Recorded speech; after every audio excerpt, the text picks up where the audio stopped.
Oye País, buenas noches, oye País, yo soy Rudy González, gracias por su compañía en esta hora, como cada noche, aquí por Color Visión y una plataforma de canales de televisión, medios de comunicación, aquí en el país y en el resto del mundo. Gracias por su compañía de nuevo. Antes que nada quiero aprovechar la oportunidad para felicitar a nuestro productor, Rodolfo Rodríguez. Rodolfo Rodríguez está de cumpleaños. Música de cumpleaños. Música de cumpleaños para nuestro productor Rodolfo Rodríguez. No me dijo nada de su cumpleaños, pero él no sabía que entre Twingo y Ayalevis y Doña Jesusa tenían ahí más o menos una forma de darme los tips de que él cumplía años y entonces yo, que soy su jefe, porque algo tengo que ser, ¿verdad? De que soy su jefe, no sabía nada. Son cosas de nuestra producción, pero qué bueno, qué feliz me siento de que un compañero, amigo, colaborador de siempre, una persona siempre dispuesta y que por tantos años hemos trabajado juntos y ha hecho todo lo posible porque este programa llegue a ustedes lo mejor posible y lo ha logrado. Rodolfo Rodríguez esté hoy, ayer era de cumpleaños, pero es un cumpleaños de toda la semana, porque estos muchachos son así, hay jumbo para toda la semana, así es. Felicidades a Rodolfo Rodríguez. El naufragio y los 5 muertos de Guayacanes son una noticia triste, una noticia que conturba el alma, como todavía la gente está arriesgándose para irse en yola en busca del sueño americano, un mejor sueño de vida. El tema de los cambios en el gabinete presidencial, en el entorno del gobierno, sigue siendo ola de rumores y el morbo hace galas. 43 legisladores salieron con pensiones. Terminó la legislatura y salieron con pensiones. Y la gente quejándose de que apenas en el sistema de pensiones que tenemos, apenas reciben algunos hasta 7,000, 6,000, 5,000, 8,000, 10,000 pesos de pensiones después de haber trabajado tantos años en el gobierno, y uno por ser legislador se lleva hasta 200 o 250,000 pesos fácilmente de pensiones. Esa es la realidad de nuestro país. Pero el tema central que ocupa República Dominicana, el continente, la región, el mundo, son las elecciones de Venezuela. ¿Qué pasó en Venezuela? Lo vamos a analizar con el especialista en temas internacionales de Oye País, Julián Roa, y eso lo vamos a analizar después de la pausa. Con él vamos a hablar también de las elecciones en Estados Unidos, el giro que ha dado con Kamala Harris y hacia dónde se encamina Haití, ahora con acusaciones de corrupción a por lo menos 3 de los miembros del recién inaugurado e instalado Consejo Presidencial. Estos y otros temas después de la pausa.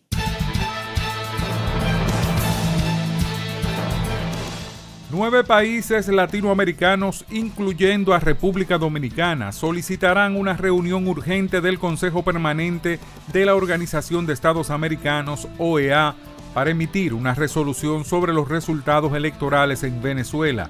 El comunicado publicado primero por la Cancillería de Argentina manifiesta la profunda preocupación de los países por el desarrollo de las elecciones en Venezuela y exige una revisión completa de los resultados con la presencia de observadores electorales independientes. En medio de nuevos llamados a protestas de la Asociación Dominicana de Profesores ADP, el Ministerio de Educación de República Dominicana, MINER, informó que los resultados del concurso de oposición docente focalizado 2024 cerró con 9.698 postulantes aprobados. El MINER destacó que con los nuevos docentes se cubrirán las 7.903 plazas vacantes en los diferentes niveles, subsistemas y modalidades del sistema educativo preuniversitario para el año escolar 2024-2025, conforme a lo establecido en la Orden Departamental número 16-2024. San Francisco de Macorís amaneció militarizado hoy tras el paro por 48 horas en demanda del arreglo de las calles, apagones y la alta tarifa eléctrica, además de la mejoría en el servicio de agua potable. Los ciudadanos de la provincia de Duarte además solicitan la terminación de la avenida Circunvalación, la reparación de la Cañada Grande, el asfaltado de calles en los sectores de Villaverde, Vista al Valle, Espinola, Madeja, Olimpia, entre otros reclamos.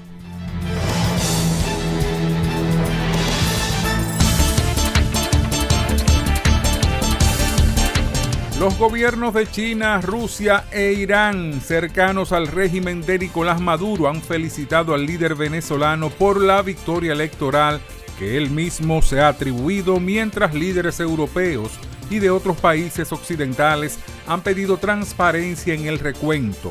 El presidente de Venezuela, Nicolás Maduro, ha sido reelecto para un tercer mandato consecutivo este domingo, con unos comicios en los que obtuvo el 51.20% de los votos, 5.150.092 apoyos, según el primer boletín oficial presentado por el Consejo Nacional Electoral de Venezuela. La líder opositora de Venezuela, María Corina Machado, instó a la Fuerza Armada Nacional Bolivariana a hacer respetar la soberanía popular expresada en las presidenciales de este domingo, en las que asegura que ganó el candidato del mayor bloque antichavista, Edmundo González Urrutia, y no el mandatario Nicolás Maduro, como anunció el ente electoral. Los ciudadanos militares estuvieron allí. El deber de la Fuerza Armada Nacional es hacer respetar la soberanía popular expresada en el voto, y eso es lo que esperamos nosotros los venezolanos de cada uno de nuestros militares, manifestó Machado, principal valedora de González Urrutia, abanderado de la Plataforma Unitaria Democrática PUD. El presidente de Chile, Gabriel Boric, advirtió hoy que los resultados ofrecidos por el Consejo Nacional Electoral de Venezuela, que dan la victoria a Nicolás Maduro, son difíciles de creer y que su país no reconocerá ningún resultado que no sea verificable. El régimen de Maduro debe entender que los resultados que publica son difíciles de creer. La comunidad internacional, sobre todo el pueblo venezolano, incluyendo a millones de venezolanos en el exilio, exigen total transparencia de las actas y el proceso, y que veedores internacionales no comprometidos con el gobierno den de la veracidad de los resultados, indicó el mandatario progresista en su cuenta de la red social X. La libertad solo reside en los estados en los que el pueblo tiene el poder absoluto. Por el respeto a los valores democráticos y la dignidad del pueblo dominicano, El Rumbo de la Tarde, plural, objetivo, comprometido siempre con la verdad, con Georgie Rodríguez, Rudy González y Ramón Colombo. Los poderosos ya están en el aire.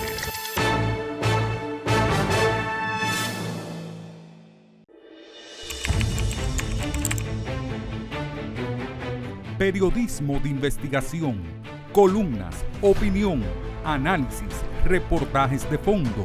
Hora por hora, una completa plataforma multimedia. Periodismo con valor. Noticias horaporhora.com.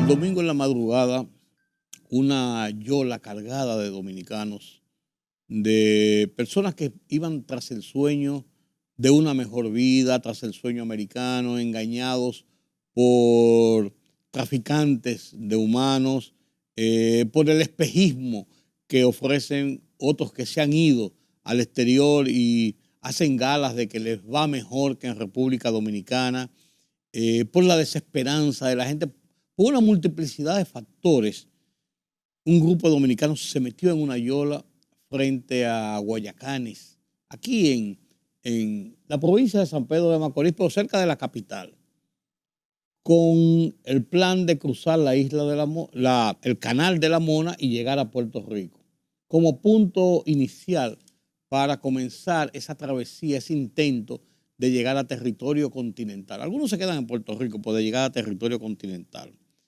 a buscar ese sueño. Naufragio una vez más el naufragio. 5 muertos inicialmente, ahogados, rescatados. Andan buscando otros que están desaparecidos. Otros fueron rescatados por pescadores, por personas de la zona y lograron salvar la vida. Y uno sigue preguntándose, ¿hasta cuándo seguirá este episodio, esta odisea?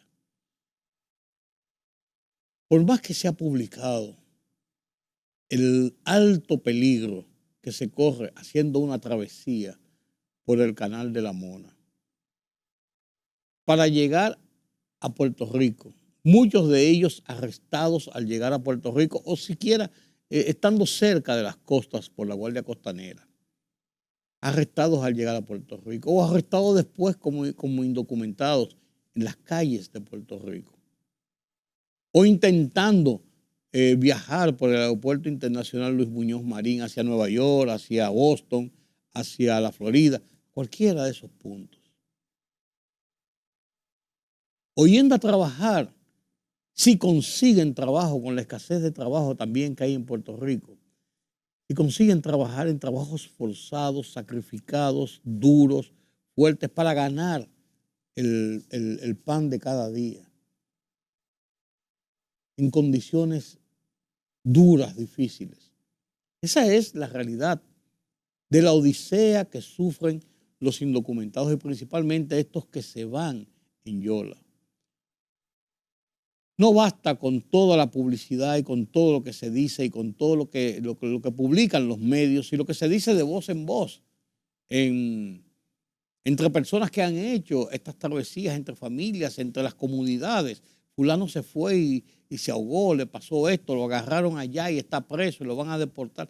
Todo este tipo de cosas, la gente con todo y eso sigue apostando a esas odiseas, a esas experiencias, a esas aventuras. Nada más hay que ver lo que pasa en lo que se llama el tapón del Mariel. 100 kilómetros de la peor travesía en las selvas colombianas y parte de selvas panameñas para llegar a Panamá y ahí iniciar todo un trayecto, todo un periplo para llegar cruzando toda Centroamérica con todo tipo de vicisitudes para llegar a México y tratar después de cruzar de México a Estados Unidos. Todo lo que esto conlleva, dinero, riesgo de la vida, las mujeres violaciones, los hombres robos, maltratos, la muerte de muchas personas. Y con todo y esto siguen en esas aventuras. Los que andan en unos furgones que se van de aquí a Centroamérica en un vuelo, porque hay países que no necesitan visa los dominicanos. Se van y entran a esos países y de ahí a llegar a México en furgones, en una serie de cosas. Han muerto varios dominicanos asfixiados, abandonados en estos furgones a la suerte de Dios. Y todo esto se publica, se publicita, se conoce en los pueblos y con todo y eso siguen estas aventuras. Lo ocurrido el domingo pasado frente a las costas de Guayacanes es una experiencia más. Una experiencia más. Y aboga uno, pide uno al Altísimo, pide uno a la sensatez de la gente. Yo no sé qué qué tipo de campañas pudiera hacer la autoridad, las organizaciones sin fines de lucro que luchan por la seguridad de la gente, para guiarlos a evitar embarcarse en estas aventuras. Familias destrozadas por la muerte de un hijo, de un hermano, de un primo, de un padre. Mujeres embarazadas incluso. Jovencitos, jovencitas. Tras ese sueño, el gran sueño americano, la oportunidad de cambiar de vida, la posibilidad de ser de una persona cualquiera a tener por lo menos comida y ganar un salario y tener una vivienda apropiada. Ese es el sueño. Y las realidades son tan distantes, tan diferentes. Con todo y eso ocurre a diario. Qué pena. Qué pena que esto ocurra todavía en República Dominicana, y la culpa no es necesariamente de una situación económica precaria. Es parte de esa ilusión que venden los traficantes de personas y que vende esa ilusión de personas con mentes escasas y que fijan su mirada y su visión en ese espejismo. Del primo que manda desde allá en una caja, una vez cada 3 o 4 meses, unos tenis nuevos, unos zapatos, un polocher, unos pantalones, trae una televisión y la gente entiende que están boyando en dinero, y es parte muchas veces de esa ilusión. Y muchas veces parte de esas personas que se han ido, que temen a decirle a los demás que su aventura ha sido un fracaso y que están pasando tantas penurias como en República Dominicana y hasta más, porque son ilegales y son indocumentados y son explotados, pero no se atreven a ello y generan ese espejismo. Esa es la realidad, señores. Qué pena. Ese naufragio nos lacera el alma. Vuelvo y digo, qué gran pena. Hablaremos de la situación internacional. Venezuela, Estados Unidos, Haití, con el experto en temas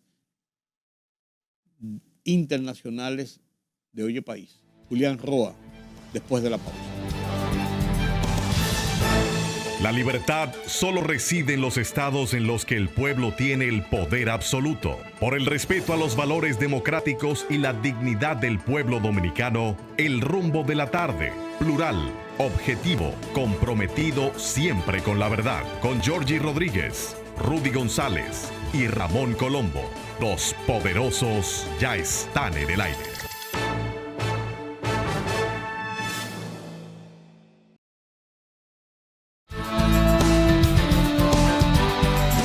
Gracias por continuar con nosotros aquí en Oye País. El tema de Venezuela es el tema que ocupa a los dominicanos, que ocupa a las personas de esta región, del continente, del mundo.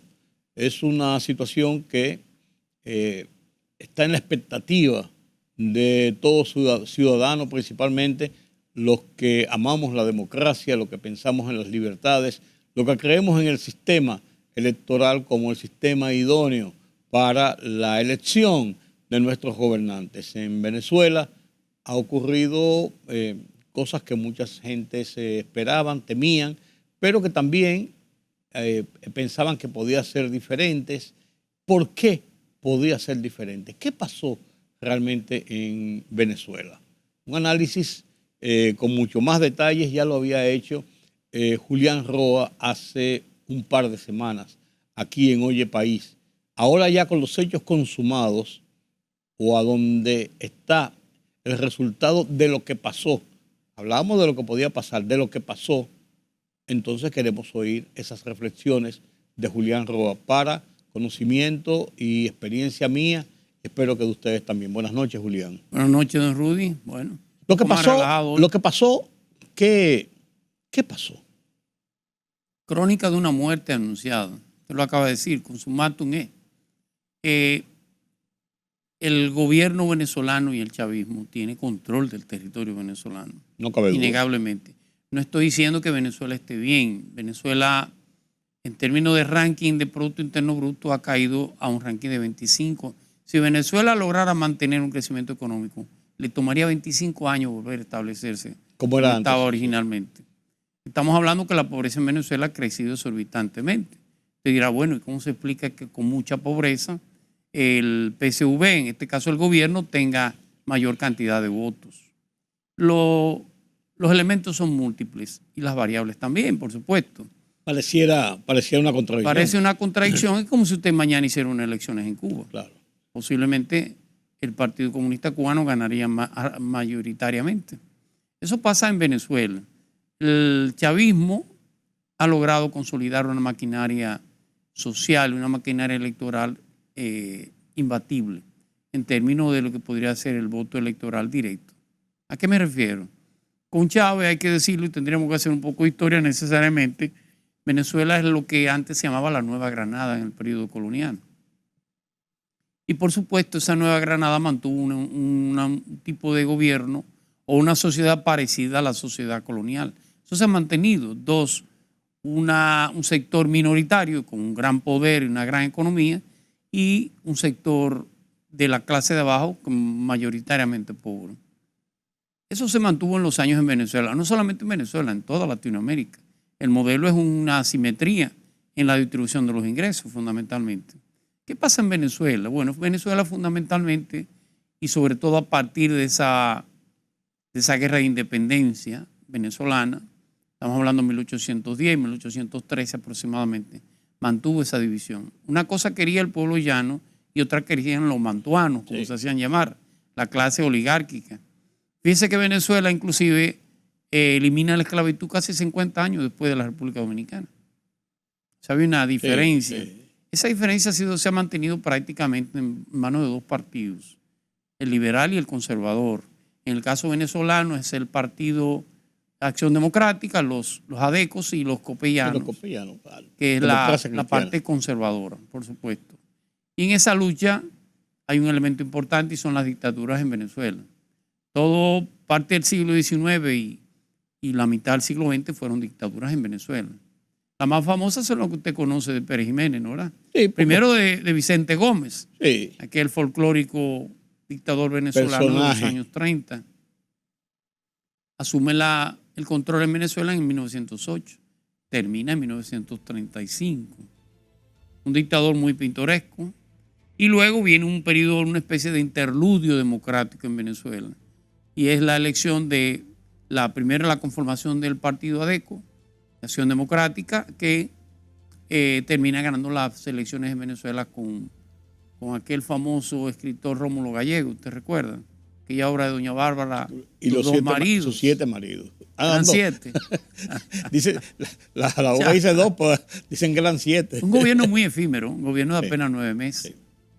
Y luego vuelve otra dictadura que la de Pérez Jiménez. Hasta finales de la década del 50, que por primera vez se elige un gobierno democrático. Cuando se elige Rómulo Betancourt, por supuesto. Y de ahí en adelante se divide el poder en Venezuela entre los conservadores y los liberales. Copellanos y adecos. Aquel famoso acuerdo de punto fijo, ¿no, verdad? Un acuerdo hecho en la finca de Rómulo Betancourt, por cierto. Mantuvo, o estaba uno en el poder o estaba en el otro. Eso terminó degradando la política en Venezuela, a tal nivel que la corrupción fue sumamente expandida en todos los partidos en sentido general en Venezuela, pero sobre todo en estos dos. Rafael, los principales. ¿Cómo se llamaba el asistente de Rómulo Betancourt? Carlos Andrés Pérez, del lado de Rafael Caldera, del lado del COPEI. Herrera Campín, usted recuerda a todos. Sí, que eran los demócratas cristianos del continente. Algo que cambió ese equilibrio hegemónico en Venezuela fue el descubrimiento del petróleo en Venezuela, años 30 más o menos. Bueno, Vicente Gómez disfrutó parte de ese bienestar, de esa bonanza de Venezuela, pero donde se produce mayor bonanza es con la crisis de los años 70, la crisis, aquella famosa de los precios del petróleo y la guerra de los 6 días en Israel. Eso explotó de manera positiva todas las riquezas en Venezuela. Bueno, de hecho, los exiliados venezolanos que vivían en Miami tienen un famoso eslogan, el dame dos. Dame dos. ¿Cuánto vale ese vehículo? Tanto, dame dos. Dame dos. Y aquella cosa, tanto, dame dos. Le pusieron la tribu de los dame dos, porque era una bonanza extrema. Tenían tanto dinero que... Pero era una bonanza de la clase oligárquica, de la clase rica venezolana. El pueblo vivió en la mayor pobreza, esos cerros venezolanos. Cuando usted va del aeropuerto hacia la ciudad. Sí, toda Caracas, son bordes, famosos. claro. Y por supuesto vino el colapso. Hay un coronel de los años 90 que da aquel famoso intento de golpe de Estado. Ese coronel fue un coronel de la Fuerza Aérea, Hugo Rafael Chávez Frías. Chávez Frías termina, por supuesto, en prisión. Hay un senador, hay un dirigente político que es quien su gran apoyo, que fue José Vicente Rangel, muy respetado en Venezuela. Una especie de Juan Bosch aquí, muy respetado y muy querido en Venezuela. Al indulto de Chávez, en el gobierno de Caldera, ya va a las elecciones, por supuesto, vienen las elecciones de la reelección de Caldera. Usted recuerda que él con el MAS se va del COPEI y forma Convergencia, sí, que es una agrupación política de partidos minoritarios. Así es, y gana la presidencia, pero destruye todo el sistema político. Y ese es el punto de inflexión. Y con un apoyo muy débil realmente. Totalmente. De ahí para allá, entonces trae como consecuencia la llegada de Chávez al poder. En el 99. Con Chávez cambia todo. Chávez no solamente destruye los partidos, lo que quedaba de los partidos, sino que conforma un nuevo Estado, a su visión. De hecho, ¿cómo se llama Venezuela? La República Bolivariana de Venezuela. Hasta el nombre le cambió. Pero de ser un Estado federalista, Venezuela tiene 25 estados. De ser un Estado federal a ser una república, el cambio constitucional es inmenso, hay que decirlo. Y por supuesto, con Chávez la oposición se desbanda totalmente. Y él también se encarga de eso. Hay que decirlo. Los herederos del COPEI y de los ADECOS terminaron, que eran muchachos ricos todos, de formación profesional, pero ricos. La política le daba lo mismo. Para lo único que le servía la política era para seguir haciéndose más rico. Sí, pues se alejaron de la política incluso. Claro, con Chávez no. Chávez va al populismo, innegablemente. Y crea esas famosas misiones que usted conoce. Misión salud, misión educación, y eso, misión vivienda. Con el dinero del petróleo, fundamentalmente, alimentó ese populismo. Que no era cierto y que no fue todo negativo, hay que decirlo. Esa misión salud, sobre todo con los médicos cubanos, llevó salud a los barrios más pobres de Caracas. Le dieron ese apoyo popular. Por supuesto. Igual lo hizo con la misión vivienda. Más de 1 millón de viviendas construidas en un año. O la misión, en pocas palabras, esos programas asistencialistas llegaron a la clase paupérrima de Venezuela. Y por supuesto eso se hizo en detrimento de ¿qué? De la economía. Un discurso de izquierda, un discurso de hablar de un nuevo socialismo, por supuesto que ahuyentó todo tipo de inversión extranjera. Las empresas venezolanas terminaron quebrando. Y las que no quebraron, él terminó nacionalizando, como fue el caso de PDVSA, que sí era cierto que era el gran patrimonio de Venezuela, también lo era para expoliar esa riqueza. O estaba en manos de empresas extranjeras o sencillamente estaba en manos de toda la corrupción venezolana. O sea, hay que ver a Venezuela antes de Chávez y después de Chávez. Pero Chávez es una consecuencia, no una causa. La causa era todos esos niveles de corrupción y de falta de desigualdad. Claro. Pero ese es el escenario a la situación. Llegamos actual. Entonces con Maduro, cuando Chávez deja a Maduro a propósito de su enfermedad. Maduro es un accidente, aunque usted no lo crea. Maduro es un dirigente preferil de camiones en Venezuela, con una gran popularidad y por supuesto en términos políticos es una hechura de Chávez, hay que decirlo. Sí, claro. Pero no es el individuo de gran desarrollo intelectual. El de desarrollo intelectual de Chávez era Elías Agua, ¿usted recuerda? Claro. Fue canciller. Y Maduro lo sustituye precisamente. Por supuesto. Pero Elías Agua es la parte pensante, es la parte liberal. Claro. Es la parte crítica. Él, Juan Vicente Rangel y otros más, son la parte dentro del CPSV formado que fundamentalmente sabía hacia dónde debía ir Venezuela. El resto era el populismo, en el cual se inscribía Chávez.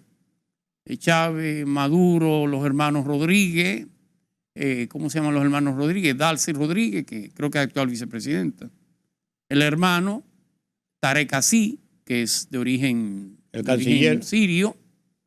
Y ese es el grupo populista que dentro del PSV termina controlando el PSV. No es la parte romántica y la parte sentimental y la parte ideológica de Chávez, no.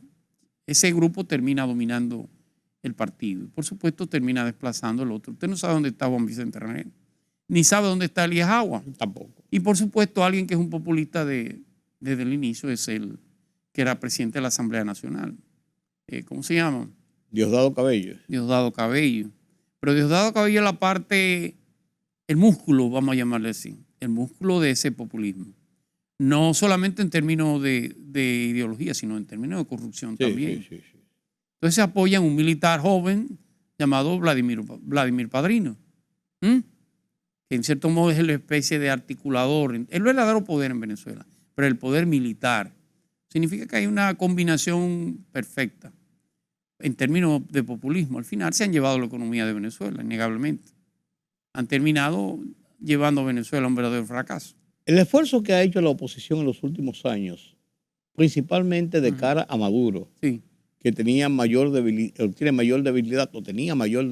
que el populismo de Chávez, que era se convirtió en un verdadero líder dentro de un sector importante, principalmente de la clase más pobre de Venezuela, y conquistó una masa importante cuantitativa dentro de lo que podía ser el electorado. La oposición venezolana ha fallado en varias ocasiones para ascender al poder por la vía democrática del voto. En esta ocasión se pensaba, por lo que se había concertado, incluyendo las persecuciones contra María Corina Machado, contra otros dirigentes, se pensaba que ahora podía haber esa posibilidad de desplazarlo por la vía democrática, por la vía del voto, a Maduro. ¿Fue una ingenuidad o fue realmente el esfuerzo posible? Fue un gran esfuerzo, innegablemente. ¿O fue el esfuerzo posible? Sí, en cierto modo. Le decía ahorita de Elías Agua que Nicolás Maduro es un accidente. Sí, claro. ¿Por qué? Porque era el ideólogo de ese movimiento, fundamentalmente. Pero entonces cuando Chávez lo coloca frente a Enrique Capriles como candidato a la gobernación de Miranda. Al final termina ganando Enrique Capriles. Sí. Miranda y Caracas son los dos centros de riqueza de Venezuela. Y por supuesto, ante la derrota de Elías Agua frente a Capriles, no era lógico que Chávez, que ya venía con un cáncer, entendiera que su sustituto podía ser alguien que había perdido frente a Capriles. En una provincia. Exactamente, un estado de Miranda. Sí, por así decirlo. Por supuesto, eso toma de la mano a alguien que ya venían trabajando en eso, que es Nicolás Maduro. Pero no es el más dotado en términos intelectuales. Claro, ha demostrado mucha sagacidad y una inteligencia natural, ser muy agudo. Se hace el tonto, se hace el más parecido al pueblo, pero es muy agudo, innegablemente. Ahora bien, ¿qué es lo importante de todo esto? Que el chavismo, vuelvo y le digo, ese modelo de Chávez está enraizado en la parte más baja de Venezuela, en el ciudadano de menor nivel, el más pobre de Venezuela. Y el discurso del gobierno de que la culpa de la pobreza y de la falta de riqueza y el empobrecimiento del venezolano lo tiene Estados Unidos. No todo el mundo lo compra, pero una gran población sí lo hace. Igual que los cubanos con el embargo. Con el tema del embargo, que es verdad que es dañino a Cuba, pero no es la única causa. No es la única causa, claro. Y por supuesto, eso trae como consecuencia que la oposición con la subida de Chávez no había partido, no había estructura de partido en la oposición. Los ADECO eran 5 o 6 que entendía que estaban destinados a gobernar Venezuela de por vida. Igual los copellanos. Nadie se preocupó por hacer un partido fuerte. Además, le digo de todo el desastre de la intención de Caldera, de la reelección de Caldera, que es verdad que la logró, pero la consecuencia fue destruir el propio. Sí. ¿Cuál es la consecuencia? Que son ya, sobre todo en un segundo periodo de Chávez, de los herederos de esos ADECO y copellanos intentar formar una oposición. Le ha costado 25 años y todavía no lo logra, esa es la verdad. Ahora estuvieron cerca. En el caso del que más cerca llegó fue el alcalde Ledesma y al final terminó retirándose. O de Leopoldo López, Que terminó en el exilio. terminó en el exilio. La misma María Corina Collado vivió un tiempo en el exilio. Sí. Ahora De Capriles no se sabe. Exactamente. O sea, hay un tema de identidad de clase. De una manera u otra, la oposición no necesariamente representa lo mejor para Venezuela. Claro que es un cambio democrático. Este es un gobierno de 25 años, hay que decirlo. Y es un gobierno que en términos económicos ha degradado al máximo. El último intento de Chávez, que posiblemente nos había beneficiado a América Latina, Petrocaribe. fue Petrocaribe. Pero Petrocaribe era contra Venezuela.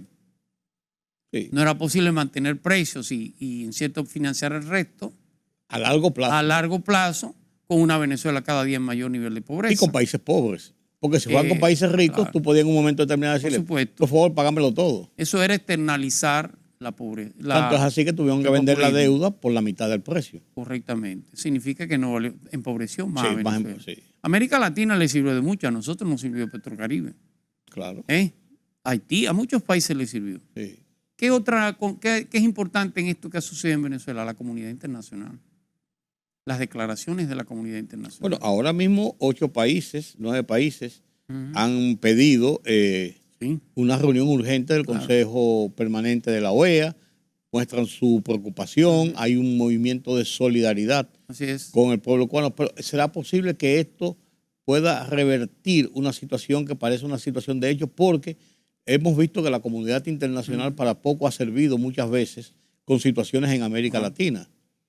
No voy a citar el caso de Haití porque es un caso emblemático como cuando uno habla de su casa, pero lo hemos visto por toda América Latina. No ha tenido mucho efecto en muchas situaciones similares o casi similares. El caso de Nicaragua es un ejemplo, por ejemplo. Los fenómenos políticos sociales son impredecibles. ¿Usted recuerda la famosa, ¿cómo se llamaba? El movimiento islámico. La primavera árabe. La primavera árabe. Fue un señor que se pegó fuego. Sí, porque lo desalojaron un buhonero. Un buhonero. Desató todo ese movimiento de la primavera árabe, que ha terminado siendo peor que lo que ellos reivindicaban. Sí. Los movimientos sociales son impredecibles, pero si usted contara, y estoy especulando por supuesto, si contara los votos colocados en las urnas, ganaría el madurismo. No estoy diciendo que la manera como llegaron esos votos a las urnas haya sido la mejor manera posible. Fíjense que Venezuela tiene, por ejemplo, un exiliados económicos, no políticos, de casi 5 millones de venezolanos, de 3 y 4 millones de venezolanos. No, hablan de 7.7. Votaron menos de 400,000 venezolanos en el exterior. No porque no quisieran, sino porque el gobierno se encargó de que no votaran. Establecía o pensaba el gobierno que la mayoría serían opositores. No, y así era realmente. Como es lógico. Cerró la frontera con Colombia, impidió que varios aviones que volaban desde Panamá hacia Caracas con observadores pudieran llegar. Posiblemente si cuentan los votos estén los votos ahí. La manera como tuvieron fue una manera antidemocrática totalmente. Quizás la oposición se durmió en sus laureles y pensó que el boom que habían logrado publicitario, mediático, de apoyo de gobiernos y de intelectuales y de políticos en América Latina y de otras partes era suficiente para sobrepasar esos votos del chavismo y de Maduro, del madurismo? Yo creo que la oposición hizo su gran trabajo. Aunque no logre quedarse en el poder en Venezuela, la oposición tiene que felicitarse realmente. Porque por primera vez realmente ese movimiento, ese madurismo, pudo verse en peligro de perder el poder. Pero 6 años de gobierno. La oposición hizo un gran trabajo. Está bien, por 6 años de gobierno. En el tiempo, ¿podrá esa oposición consolidar realmente un movimiento de futuro? ¿O será una ilusión más que pasa y tendremos que esperar dentro de 5 años otra vez la conformación de otro movimiento de ilusión? Bueno, sí. Sí, porque son 6 años de gobierno, o sea, 5 años para comenzar a formar un movimiento. Es lo que te digo, es verdad lo que tú dices, ha avanzado, claro. Pero el gobierno es el gobierno, el poder es el poder. Todo se agota, tienen que recordar eso. De hecho, ese modelo económico, político-económico de Venezuela está agotado hace mucho tiempo. El resto es un tema de represión, hay que decirlo, y es un tema de control social, el populismo, volvemos al mismo. El salario mínimo de Venezuela son $6. ¿Usted sabía? Sí. Con $6 vive una familia 30 días. Tiene que hacer la fila, tiene que levantarse a las 4 de la mañana para ir a recibir la ración que le iban a dar. Tipo Cuba, en cierto modo. Tipo Cuba, pero peor que Cuba, porque Cuba no ha conocido democracia nunca. Cuba no ha conocido ningún gobierno democrático desde su fundación, ¿usted sabía? El único gobierno democrático, la única luz democrática de Cuba fueron aquellos famosos 7 meses de Prío Socarrás. Después no la ha conocido. O sea, salió la dictadura de ¿cómo se llama? De Fulgencio Batista. No, antes de Fulgencio Batista tenía Estrada Palma. Estrada Palma. Tenía los militares, luego tuvo Fulgencio hasta que termina Fidel Castro. De Fidel aquí no hay democracia en Cuba tampoco. No. Nos guste o no, esa es la realidad. Bueno, una vez Maduro dijo que si los cubanos estaban acostumbrados a pasar hambre, no había por qué el venezolano no lo hiciera. Pero en ese planteamiento que tú haces y mencionaste la palabra violencia callejera, Claro. prácticamente una insurrección. Lo que pasó en el 2014, 2015, después del madurismo, que fue una oleada de violencia en las calles, donde la oposición salió a protestarle al gobierno, el gobierno le demostró que tenía también gente para que protestaran contra ellos y usó la represión de Estado. Sí. ¿Podría esta vez esa oposición envalentonada repetir aquellos acontecimientos de generalizar protestas en la calle? Lo que pasa Por ejemplo, es que una vez se produjeran esos acontecimientos, usted no sabe quién la va a liderar. Esa es la verdad, por un lado. El caso de la oposición, le repito, es una oposición fragmentada. Esta señora, Corina Machado, que el madurismo se encargó de que no fuera candidata. ¿Sabe por qué se encargó? Porque no declaró unos bienes, supuestamente. Sí. Unas facturas, algo inédito. Sí. Totalmente. Era sacarla de juego. Pero eso mismo hizo muchas gobernaciones. Acuérdense que en Venezuela las gobernaciones se eligen. Sí. Y los miembros de la Asamblea Nacional. Hubo un sinnúmero de candidatos de la oposición Que tenían liderazgo propio en las que demarcaciones. fueron eliminados de manera fraudulenta, hay que decirlo así, por imposición de la Comisión Nacional Electoral. Usted recuerda aquella nefasta presidenta, ¿cómo se llamaba? Ibizay Lucerna. Sí, Luceno. Decía, bueno, las elecciones son mañana, pero ganará Maduro. No tiene sentido. Eso se ha mantenido. Hay un control político electoral en Venezuela. Sí. ¿Qué tiempo va a durar? Bueno, va a depender también mucho de la economía. La economía está en su peor y no en su peor tiempo. Entonces, decir ¿cómo así? Bueno, la economía está en un colapso, pero Estados Unidos no puede darse el lujo en este caso ahora de generar una crisis con Venezuela, mientras tenga abierta el escenario de Ucrania y mientras Venezuela consigue el respaldo, por ejemplo, de China, que ha emitido una declaración felicitando a Maduro. Eso es algo que no se había producido. O el caso de Irán, el caso del propio Putin. Sí, pues han sido aliados tradicionales del chavismo. No, en el caso de China no. Bueno, China se ha manejado con distancia, pero claro. pero no le ha negado nunca el apoyo. Pero lo que quiero dejarle dicho es que el escenario no es tan adverso, el escenario internacional, porque Estados Unidos no puede pasar de las declaraciones que ha dado, que de hecho no ha dicho fraude, sino que le preocupan, que hay que volver a contar. Y un elemento importante es que los únicos dos jefes de Estado, líderes que han apoyado, han felicitado a Maduro latinoamericano, han sido Evo Morales y Rafael Correa. Sí. Usted dirá, ¿por qué lo felicita Evo y no lo felicita Luis Arce? Si forman parte del movimiento de acción de bueno, están peleados. Están peleados. Sí. Pero eso en cierto modo es importante. ¿O por qué no lo felicita todavía México, que ha jugado un rol importante? Sí. No lo ha hecho todavía, inclusive Brasil. No, Brasil quizás está esperando Lo que ha dicho la Brasil admonición es que de Brasil felicita el ambiente pacífico que se celebra. el proceso. La forma de celebración del proceso, no necesariamente los resultados. Pero al final, y esa es mi opinión, quien va a llevarse el chavismo a Maduro tendrá que ser la economía necesariamente. Pero finalmente con este tema, ¿tú crees que los Estados Unidos, con la situación que tiene interna los Estados Unidos en un cambio eventual de administración, en el caso de los demócratas, los republicanos y lo que piensa Trump necesariamente, ¿la posición de Venezuela se consolida o se podría ver enfrentada si Trump ganara las elecciones? Estamos hablando de dos supuestos. Estados Unidos, el escenario político norteamericano se parece al venezolano. Posiblemente las simpatías giren en torno al Partido Demócrata, pero los votos electorales los tiene el Partido Republicano.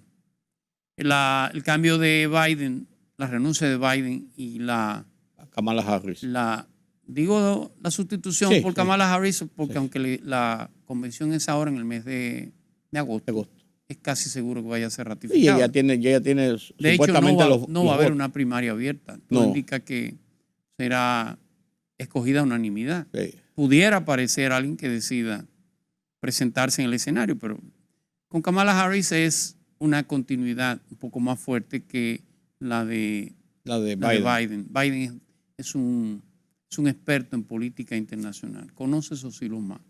Kamala Harris es una ex procuradora, es de discurso duro, no sé si es de mano dura, pero por lo menos siempre lo tuvo en California. Sí.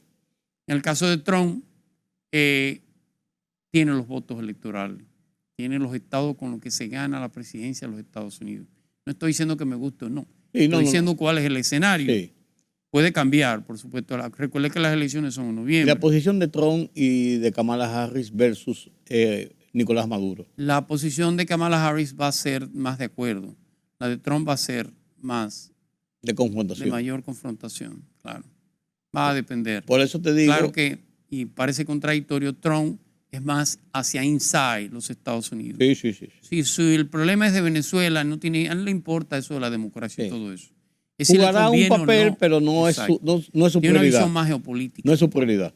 La de Kamala Harris tiene mucho más que ver con una visión liberal, más hacia de respeto y libertades y obtención de derechos. Por lo tanto, se va a ver más presionada a accionar en contra de Venezuela. Parezca más extraño, pero son los dos puntos fundamentales. Si las cosas siguen como van, va a ser muy difícil el cambio de que Donald Trump no gane las elecciones. Esa es la verdad. Con todo y el avance que ha tenido Kamala Harris, está de moda Kamala Harris. Sí, innegablemente. Y parece que es una buena candidata.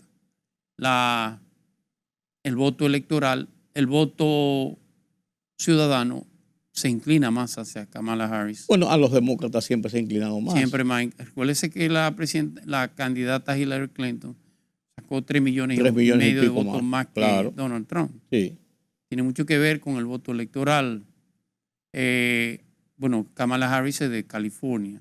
California es el estado más grande. Sí. Siempre ha sido demócrata. Sí. Tiene 57 votos electorales. En Nueva York, por ejemplo. Pero los que ellos llaman los swing votes, los votos que se mueven, la mayoría está contra los demócratas, hay que decirlo. Sí. Son 9 estados, de los cuales los demócratas tendrían que ganar mínimamente 5 de esos estados, independientemente del discurso. No puedo irme sin que comentemos así rápidamente lo de Haití. Haití, las tropas kenianas parece que han entrado en acción, no directamente, sí, pero con el apoyo de las tropas kenianas, la policía se ha envalentonado y ha enfrentado a las bandas. Y parece haber una acción coordinada en ese sentido. Sí. Pero ahora está ya una situación interna en el Consejo Presidencial con muchas debilidades porque no tiene una fortaleza grande de control de gobierno, está tratando de conformar una estructura, pero ahora hay unas acusaciones de 3 de ellos con relación a acciones de corrupción. Que habrían pedido 900,000 y pico, 700,000 y pico de dólares, que son 10 millones de gols, al jefe del banco de gobierno para mantenerlo en el cargo, supuestamente, y eso ha estallado en una serie de otras acusaciones de corrupción. Si se ve minado ese Consejo Presidencial, ¿hacia dónde va Haití? Mire, yo que una es la parte política institucional, por otra es la parte militar, por así decirlo, pero las dos van de la mano a final de cuentas. Yo le he dicho en otras ocasiones que el problema de Haití no son las bandas delincuenciales. Ellos son una consecuencia de quienes las han creado hasta ahora, que no han estado unificados. Ese consejo provisional es un reflejo de cómo está la sociedad. No, nació con una división terrible que a Dominique Lepuy, que es la canciller, la sacaron. Que ya tiene un programa para ser candidata. Sí. ¿Cuál es la diferencia? Que Dominique Dupuy representa a la clase, a los mulatos. Sí. Los mulatos son minorías en Haití. Tienen el control económico en el sector Pero empresarial. están en la intelectualidad y el dinero. Sí, pero en Haití es extraño. En Haití usted tiene que ganar como negro, aunque después gobierne como mulato. Como blanco. Sí. Es un poco complicado. Sí. Pero es la realidad, tú siempre has dicho eso. Sí. Tú ves que No puede ganar un yo. presidente. No, porque tú lo has dicho siempre, pero el primer ministro va a ser un mulato o el presidente va a ser un mulato. Tiene Uno de que ellos. colocarlo de esa manera. Generalmente los primeros ministros es un acuerdo. Sí. Entonces ese acuerdo termina en manos de mulatos. Es lo que te digo. Pero el presidente lo elige el pueblo llano. Sí, que es más negro, Que es realmente negro. Totalmente. No lo digo yo. Es una expresión de Jacques Vieux, el padre del que murió aquí. Del que murió aquí en la revolución. ¿Qué pasa entonces? Hasta tanto usted no ponga de acuerdo a la clase política haitiana, que es una madeja que se ha ido soltando. Haití no tiene políticos tradicionales como lo tuvo una vez. ¿Cómo se llamaba el del socialdemócrata haitiano, que fue muy famoso? Dassin. Tiempo. No, Benoit. Benoit. Sí. Pierre Benoit, Marbazán, Marbazán. el que fue el gran ideólogo haitiano. Ellos tienen, esa madeja ha ido muriendo y la juventud está más en negocio que otra cosa. Es verdad que son más preparados, tienen mayor nivel intelectual, pero están más desarraigados de la sociedad haitiana. Y fruto de la propia delincuencia tienen 10 o 15 años que no van a un barrio de eso. Viven en la diáspora, hay que decirlo así. La mayoría vive en Miami. La gran mayoría. Entonces Haití es una especie de botín. O en República Dominicana. Lo ha sido siempre, pero ahora lo es de todo el mundo. Antes lo era de la clase oligarquía. Lo común en Haití es que si usted tenía un dealer, usted contratara una banda para destruir el dealer del contrario. Sí. O si usted tenía una empresa, contrataba una banda para destruir la competencia. Y para que lo cuidaran los otros, para que no se la destruyeran a usted. Entonces, esos grupos delincuenciales salen de la clase empresarial haitiana, que ha sido lo menos malo en términos de aquel famoso acuerdo del Hotel Montaña. Es lo menos malo, pero no han logrado consolidar una idea de qué Haití quieren. De ahí, si no se ponen de acuerdo, ese grupo keniano va a ser un fracaso. Sí, pero te voy a decir una cosa, del Hotel Montaña, del acuerdo del Hotel Montaña y de la conformación del Consejo Provisional Presidencial es una torre de Babel. Cada uno tiene sus intereses y piensan de forma diferente. No ha logrado una unidad de criterio para nada. ¿Qué usted cree que hace Jimmy Cheressier o Barbecue? Sí. Lo de Barbecue es porque quema. Porque quema a la gente, claro. ¿Qué usted cree que hacen los barrios como Cité Soleil o esos barrios pobres? O darle dinero y asistencia. No es nada más robar. Como los narcos, como los capos narcos. Quien mantiene las clínicas rurales en esos sectores, quien mantiene la escuela, son esos grupos. Por eso se pasea por las calles. Por eso hay una identidad tan grande. Sí, es correcto. Entonces eso solamente se sustituye con una unidad política que no la hay. Y la verdad es que para la comunidad internacional es un verdadero dolor de cabeza y una gran amenaza para nosotros. Mucha gente entendía que la llegada de los kenianos era la solución del problema. Pero tú decías aquí desde antes de llegar que esa no es la solución del problema. No es que es negativo, es positivo. No, claro, alguien tendrá que poner orden. Pero estamos hablando de la solución, esa no es la solución. No lo va a cambiar. Y por supuesto ese orden tiene que llegar a breve término. Si la solución en términos de la seguridad haitiana sobrepasa los 6 meses, no hacen nada, ninguna fuerza de ocupación ahí. Sí. Absolutamente nada. Además, van a adaptarse al modelo haitiano. Como hizo la MINUSTAH, que terminaron conviviendo con ellos. Pero yo nunca entendí también, así es. En lo que yo he leído de toda mi vida y he visto en toda mi vida, es que los factores sorpresas son para operaciones militares. Para resolver. Pero tú estuvieron anunciándolo antes 8 meses. Totalmente. Y llegan el martes a las 2 de la tarde y bajan con las cámaras. Y llegan bailando. Es lo que pero que usted no va a bailar Haití. Usted va a dar pela en Haití. Porque en Haití hay que dar pela. Pero de mala manera. Va a poner orden. O de mala manera, claro. Entonces no hay manera. No es bajo un sistema democrático de si se puede o no se puede que usted va a pacificar Haití. Tiene que ser bajo una represión organizada, institucional, pero bajo una represión. Sí. El que tiene las armas no se las va a entregar porque usted haga ningún tipo de acuerdo. Lo hablamos aquí también de que no es verdad que Barbecue iba a entregar las armas, sabiendo que es un preso de confianza o un muerto seguro. Pero aunque él la entregue, inmediatamente en la entrega aparecen 2 o 3 que van a formar los grupos. Claro, es lo que te quiero decir, además de eso, ¿para qué la entrega? ¿Para ser un preso o para ser un muerto? Porque una de las dos cosas le va a pasar. Claro. No lo van a dejar ir. Haití necesita elaborar una hoja de ruta que se cumpla, pero a breve término. La clase política haitiana, la que existe, que ojalá sea de la diáspora, porque ¿dónde muere Jovenel Moïse, cuando quiere cambiar la constitución, no tiene que ver si se reelegía o no. Sí. Es el cambio constitucional. En Haití, si usted reside en el extranjero, no puede ser candidato en Haití, número uno. Y número dos, la nacionalidad haitiana no es negociable. Si usted nació fuera de Haití, usted no puede ser presidente en Haití. Pero ya Haití no queda nadie o queda muy poca persona con capacidad para poder manejar un Estado haitiano. Entonces, parte de las modificaciones que se intentaban hacer con Jovenel Moïse era cambiar esa constitución. La muerte de él no es por un tema nada más de reelección, no. Es por un tema porque va a cambiar todo el aparato, sobre todo el aparato delincuencial y de corrupción en Haití. Esa diáspora que ha querido entrar y no ha podido, no se lo permite la Constitución. No se lo permite. Yo recuerdo al que intentó ser primer ministro, Marbazán. No recuerdo el nombre, no es Marbazán. No recuerdo el nombre. Vivía en Miami y lo jetaron ser primer ministro. Se lo jetaron. Sí. Entonces no tiene sentido. Haití no tiene, y vuelvo al tema del populismo, tiene que ganar como negro, aunque gobierne como mulato.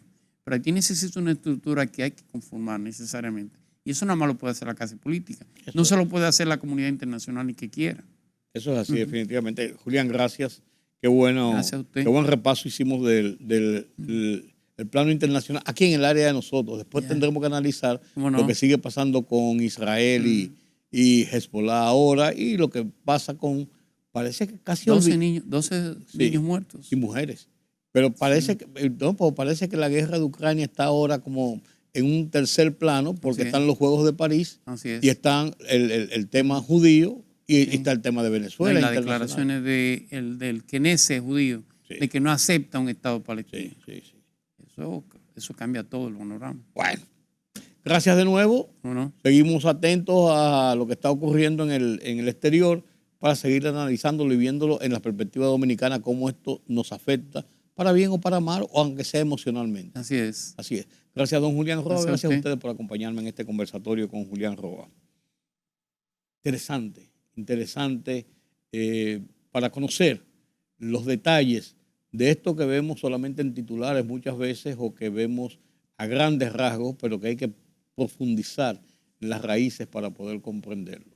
Gracias de nuevo. Yo soy Rudy González. Un feliz resto de esta noche.